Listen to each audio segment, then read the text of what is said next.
Hi everybody, welcome to the podcast. I'm Jude and this is the Punky Judester channel.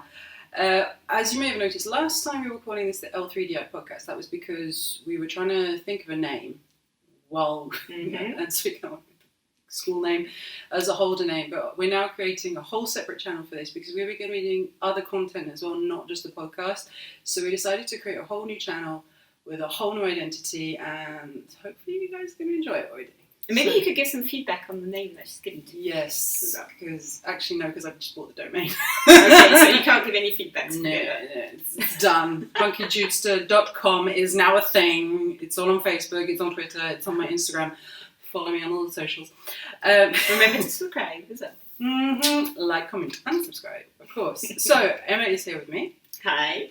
And so we're going to be talking about some important news in gaming again this week. Some interesting stuff's been happening. So, first of all, a video was released by Sony about the PS5 and the different options that we have for displaying the console. You can either have it standing up, which is the standard, or you can take the bottom off and have it lying flat. Okay. Which is better. But, okay, if it's better, why have they actually made it to stand up? Okay, I don't know. That's a good question, right. But I don't know. I think because it looks funky stood up. It does look really cool stood up. Yeah, but what does it do to the discs? Well, that's the thing. It's easier for the console to read the discs if it's lying down, and it's actually better. It's less wear on the discs if the console is lying down. Okay. Which is why most people actually do just lie their consoles down. You can get stand them up. Yeah. The PS4 has one. The Xbox One has one. You can also the 360 you can stand up. Like the Wii was stood up most of the time, but it's actually better for the console and for the discs. They last longer if it's lying down. So can't you just take this console and just put it on? No, top? See that's the thing. The stand that it's on is screwed into the bottom of it. So you have to get a screwdriver. Yeah. Unscrew the thing. Yeah. Then there's a little cache thing in the foot that you have to open, and you then put the screw in the thing, you take out the thing that blocks off the cache in the base, and then you clip it on to the underside in a certain place. Okay, so you have to be an engineer to be able to. Well, this is the thing. This is the thing. People have been taking the mick out of this because it's far too complicated. It sounds complicated. But when you consider how big the console is, you can understand why it was screwed in, because stability. Okay, so I suppose it's to stop it from falling. Okay. Yeah, and people have said, well, why didn't they make it more stable? Well, yeah, they could have done. But it's a really funky design, I've got to say. I love the design of the PS5, and I'm not saying that because I'm a Sony fangirl. I'm more of a Nintendo fangirl, I will admit, but I'm a bit of a Sony fangirl. Or at least for the consoles, you know. And they're still keeping it just either in black or... No, it's going to be white. It's going to be white. It's white with black trim. And you can't get it in any other colours? No. Okay. Possibly in the future. Maybe. Okay. You never know. Because let's not forget, after the PS4 came out, they did a PS4 Mini. Okay. They did like a light version. Well, not mini. You know what I mean. They had the PS4 Pro and then they had the PS4 Standard version. The PS4 Standard was a bit smaller. Okay. And so maybe when they do a different version, they might change the colours. Because that's what Microsoft did with the Xbox One. It was black and then they did a white version, which is the Xbox One S, which is the one I have. So maybe in the future there will be one. I mean, it could be fun if you could customise them as well, I suppose. Yeah. That could be a good idea. Yeah, that could be quite funky. Yeah. I mean, Microsoft is, of course, the leader of customization, especially with the controllers. You can make your own to order. Yeah, that's fine. In the colours that you want. So, I don't know, maybe it'd be interesting to see whether they do another version of it. Okay. But, yeah, for the time being, standard version. But I mean, it's not out yet. Okay, so we'll have to wait and see. Yeah, we're gonna have to go get it. We might actually film that going to get it because I think it'll be quite funny because I'm gonna. Yes, she'll be screaming. I will dance outside the shop. I will dance. I think what we're gonna have to do, we're gonna have to take the guys. We're gonna have to film it. Yeah. Yeah, we're just gonna have to take the guys with us because I'm not walking through the streets carrying a bag which is blatantly with us on the day of the launch of the PS5. Yeah. Could be dangerous. I do not Very want to get dangerous. mugged. I wear heels. Dangerous. I cannot. I might wear trainers. So what? You need bodyguards, you know? Yeah. This could Bring be the lads. This could be quite outing for the team. Yes. To go and get Jude's console. Yes. But I think because Eric will want to play it. We'll do an unboxing definitely the afternoon. I think after class we'll probably meet here and we'll do an unboxing and test the thing out. And of course, also another game is coming out the same date, Cyberpunk 2077. Okay, good transition there. Yeah, good transition. Check that out. So there's been backlash against CD Projekt Red. Okay. Wow. Because of the crunch. Because CD Projekt Red swore they would never do crunch. And so now a lot of gaming journalists are going after CD Projekt Red for breaking their promise about crunch. But the thing is, it's not as simple as it's being made out to be in certain publications that I will not name because I don't want to give them the satisfaction. Basically, the game was delayed. It was supposed to be out already. It was delayed because they had to redo lots of things. It's a huge game. It's a huge game that takes time.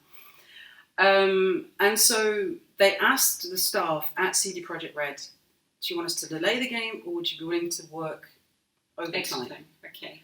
And the staff actually voted to do the extra time. So, I mean, it's not as if the company's putting pressure onto their own employees. No, it was, I think that's okay. And when you think about it, the thing is, the option was delay it 6 more weeks or work 6-day weeks for 6 weeks.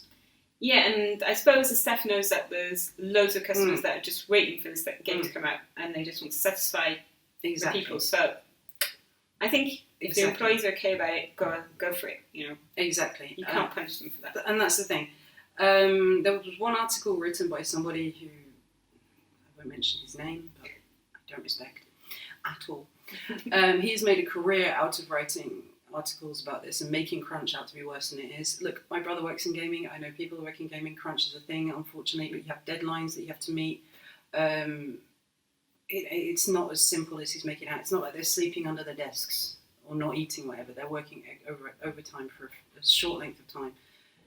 In theory, a short length of time. It should only be for a short length of time. It's a last-ditch thing. Of course, it's not good, but I mean, even we have to work overtime. Like when there's the game jam, we don't count our hours because our students are here, not just here, but there's people around the world for the International Game Jam.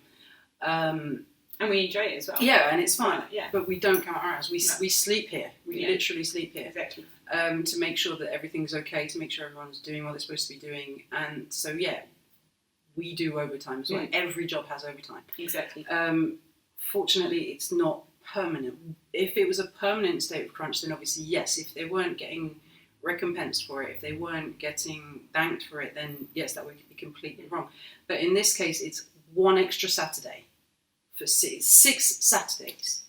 Yeah, and I mean, they voted for it. So they voted for it because they wanted to get the game out. They take pride in their games. These are great developers. CD Projekt Red is a great company, and so the way it's been, like, the initial article was then copied by other publications. No comment. And it was ridiculous. It was absolutely ridiculous because this is the thing. Crunch, unfortunately, is part of gaming. It's part of gaming. If you're going to work in gaming, you understand that. Yes, it's not cool. I'm not trying to, deny that. My brother worked in gaming, like I said. But the thing is, when you work in gaming, you have a publisher who's publishing your game. Exactly. Who you have a contract with that publisher. You have to get that game out because there's been advertising, there's been all these kind of things. There's got to be the production. You've got to basically work back from that moment when you say the game is going to be released, because you have to get the game to the print. You have to get the game on Blu-ray, and that takes time. Then that has to be distributed. All these things have to be done before the game comes out. So you have deadlines that you have to meet, and unfortunately, that sometimes means you have to work overtime. It's par for the course. And the students that train here know that as well. So and they're prepared for it. Yeah, and I think also the fact that when we do the game jam, they have 40 hours to make basically a playable demo or a first couple of levels of a game. And in a way, it's to prepare them for that, the intense work that they have to do. Like, obviously, it's different when it's crunch and you're working on a game that's almost finished. This is, they have to create a game from scratch. Like, the whole idea is to the finished product. So, and in a way, it's worse what we do. When you do a game jam, it's worse. And if you work in gaming, you've done game jams. I know other companies do them. Gaming companies do game jams. Yeah. So, you know, it's a fun experience. Obviously, game jam is a different vibe than doing Crunch. But, you know, also the thing is, there was an interview with Game Informer with employees from CD Projekt Red. Okay. And they explained in the interview with Game Informer that they had agreed to this. And what's worse is the fact that they were, because of the backlash against CD Projekt Red, the employees were said they were afraid to celebrate the fact that the game had gone gold, which means it was ready to go, basically. Because the articles against Crunch had such an impact on public opinion. I mean, that's a big shame, because I mean, it's destroying part of the... Yeah, because they were so happy that it was happening, and they had finished this game, and basically some they idiots celebrate it as well. In America... Maybe you're saying a bit too much. I'm not going to comment. That if you know the article, you know who I mean, but I'm not going to mention his name because, you know. But yeah, this is the thing. Also, the other thing is, there was a doubt on the fact CD Projekt Red has a policy of giving a 10% profit share to its employees. Okay, that's good. So yeah, that's good. Which is really good. Yeah. So of course, if you get the game out on time, you get the profit share sooner, and that was actually brought into doubt because of this article, and the employees confirmed that it was true. They do get a 10% profit share. They have great conditions. They're happy there. So this is why they agreed to do these extra Saturdays. It wasn't forced upon them. In a way it was, because they had to get the game done, but it was voted for by the employees. So it seems like it's taking so much energy for them to justify why they've done this crunch. And and I think that's so much. Instead of enjoying finishing the game, putting it out on the market. Exactly. And I think that's for me, I think that's a real shame, because it's like, they should be feeling, I mean, like, when Fall Guys came out, I was so proud of my brother. I was super proud of my brother for what he'd done, for the whole team at Mediatonic. I was super, super proud of him. To see that game get into the hands of the gamers, to see people who are my friends, Gaming Muso, check him out, Siori Mu, a couple of streamers that I'm friends with, they're awesome, they stream, check them out. Like, they were watching them play on it and seeing the joy they were getting from it was so cool for me, because it's like, this is something my brother's been working on for ages.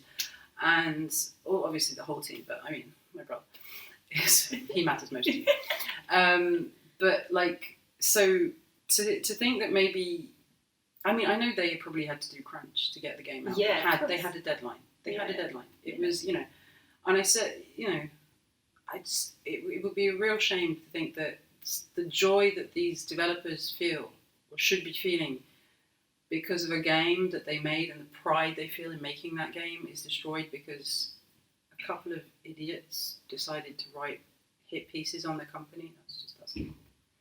That's not cool. So that kind of left a it was harsh. And I mean, this is the thing. So I will be buying Cyberpunk 2077. Of course, she buys everything. I'm joking. Nearly everything. I'm saving up for next year. Let's not forget. Let's not forget that one. Yeah, we'll be doing a lot of unboxing over the next few months. No, we won't, because I have to go to America next year. Yeah, we can't unbox that though. No. Maybe we can follow you. Yeah, we should do that. We should get the whole team to go. We should do that. A road trip. We'll film it. We'll film it at the convention. Could be a bit strange. Weird. We'll see. Anyway.